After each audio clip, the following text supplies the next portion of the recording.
Christophe, vous êtes l'une des très rares rescapées du camp de Bergen-Belsen, où 150 000 personnes ont trouvé la mort. Vous avez accepté de raconter votre histoire, mais pendant très longtemps, c'était extrêmement difficile de mettre des mots, de la raconter, cette histoire, la vôtre.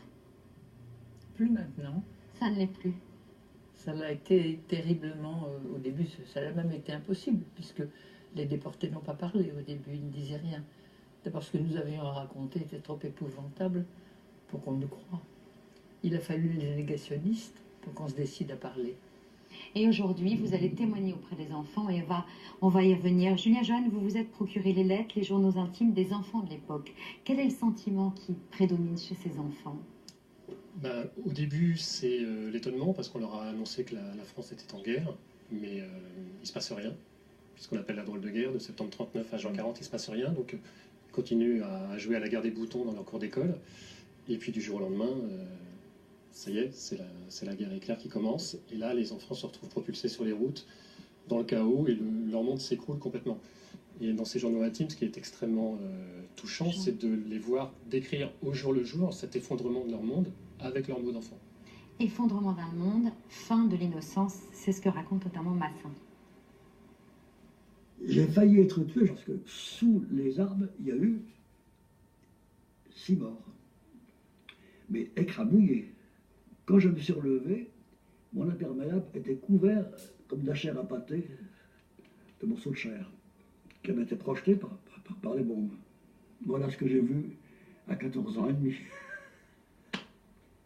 La découverte de la guerre et de l'horreur. Des millions d'enfants au cœur d'un conflit qu'ils ne comprenaient pas, et personne à l'époque ne trouvait les mots justes pour les rassurer. Personne ne trouvait les mots justes pour vous rassurer, Francine. On avait autre chose à faire et à penser. Il fallait survivre. Il fallait survivre. Les mots, on les cherche quand tout va bien. La guerre a poussé des milliers de familles sur les routes. Des enfants ont été arrachés à leurs parents, se retrouvant seuls, sans ressources. C'est le cas de Raymonde, qui en 1942 se retrouve seule avec ses 2 petites sœurs. Maman a dit, mes enfants, il faut que je parte. Alors, je crois que c'est Suzanne qui avait dû descendre Bonique, parce qu'elle allaitait. Alors maman lui a allaité. Elle m'a dit, tu t'occuperas bien de tes petites sœurs. Et puis, elle m'a embrassée évidemment, et puis qu'elle reviendrait, qu'elle serait revenue sûrement pour Noël. 3 jours plus tard, la maman est déportée vers Auschwitz. Le bébé est recueilli par des amis. Quant à Raymonde, elle se retrouve toute seule, avec ses 2 jeunes sœurs. Elle n'a que 13 ans. Personne à qui confier sa tristesse et ses peurs, hormis son journal intime. Il est bon d'avoir un confident. Toi, mon premier journal de ma vie. Je me sens abandonnée, assoiffée des baisers tendres d'une maman. J'ai besoin de me sentir aimée. Ma maman reviendra un jour peut-être, je l'espère. Je la trouverai vieillie, pâlie, mais toujours dans mon cœur, elle restera mon adorable maman.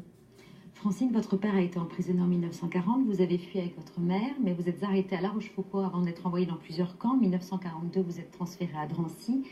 Et là, vous racontez les questions qui se succèdent sans réponse. Pourquoi on dort dans ces baraquements à même le sol, empestés de rats? Pourquoi des enfants sont seuls? Ça les blesser. Et vous dites, j'ai oublié mon âge à ce moment-là. Très certainement. J'ai tout oublié. Simplement, je vois des enfants séparés de leur mère, qui sont blessés, qui sont sales, qui pleurent, ou qui sont totalement hébétés par ce qui leur est arrivé. Donc je ne pense pas à autre chose qu'à ne pas aller avec eux. C'est ça ma peur, pourvu qu'on ne me mette pas avec eux.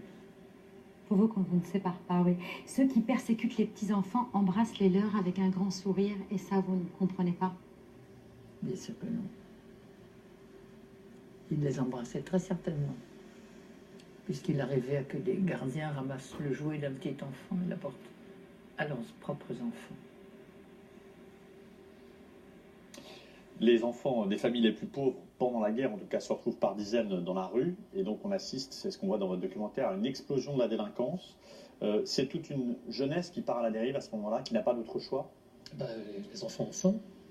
Les tickets de rationnement sont décidés en fonction de l'âge de la personne. Donc, les enfants ont moins à manger que les adultes, alors qu'ils ont énormément besoin de ressources pour leur croissance, etc. Et donc, en plus de ça, sur les files d'attente devant les épiceries, Ben, c'est un peu chacun pour soi. L'orangerie aussi, c'est un peu chacun pour soi. C'est-à-dire qu'il y a quelqu'un qui nous raconte que des adultes poussent les enfants pour passer devant. Donc finalement, les plus touchés par les restrictions alimentaires, ce sont les enfants. Et donc c'est un peu la loi de la jungle dans la rue.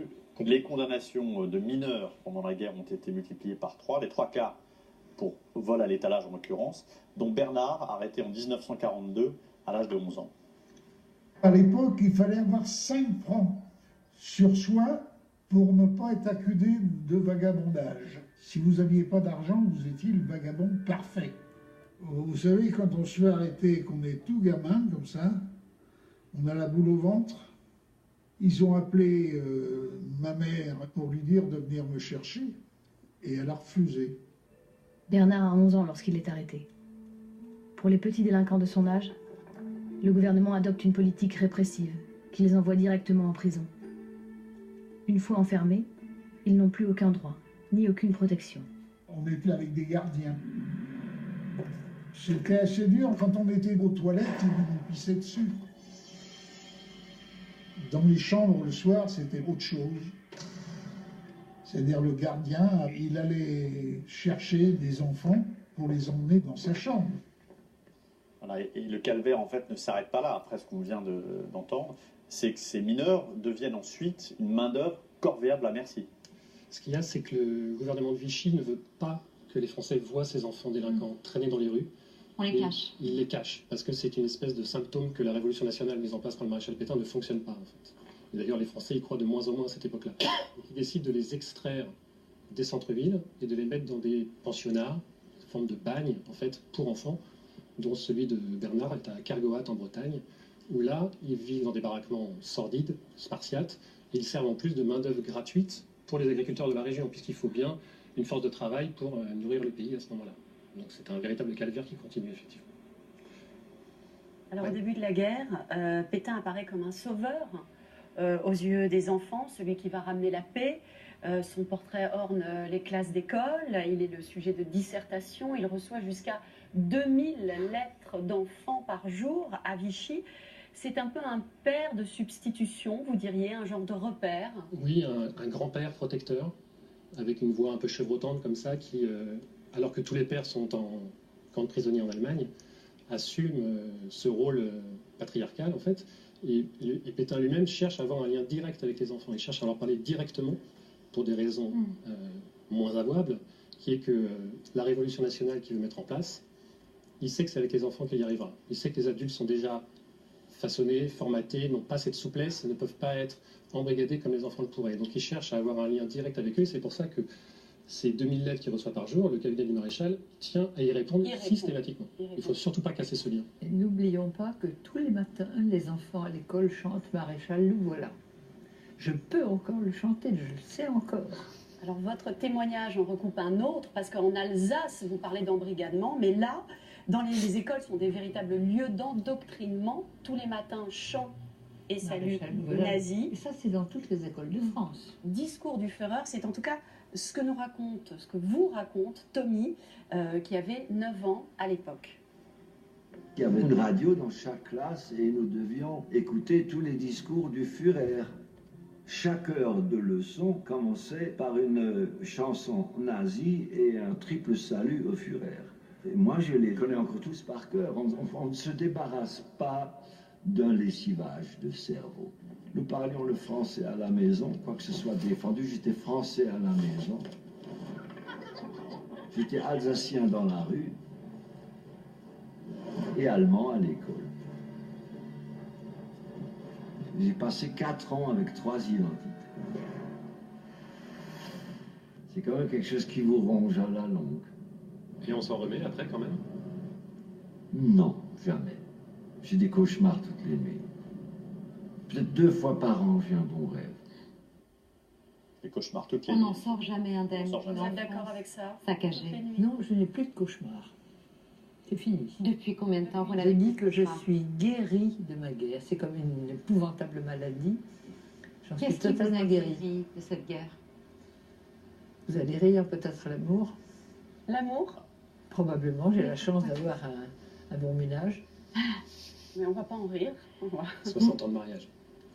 Vous avez été libéré le 23 avril 1945 et le 6 juin, vous avez retrouvé votre père, le plus beau jour de votre vie. Oui, je lui ai dit jusqu'à la fin de sa vie.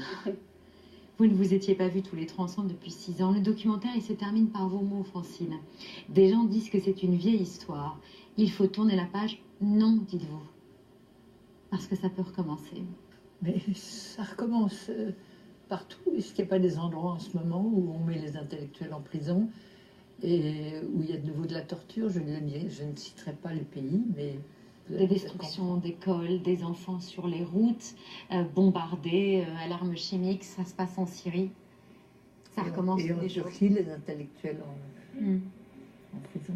Vous espérez une prise de conscience, c'est pour ça que vous témoignez, non seulement dans ce documentaire, mais aussi auprès des enfants, dans les écoles, pour expliquer la guerre dont vous êtes guéri grâce à l'amour.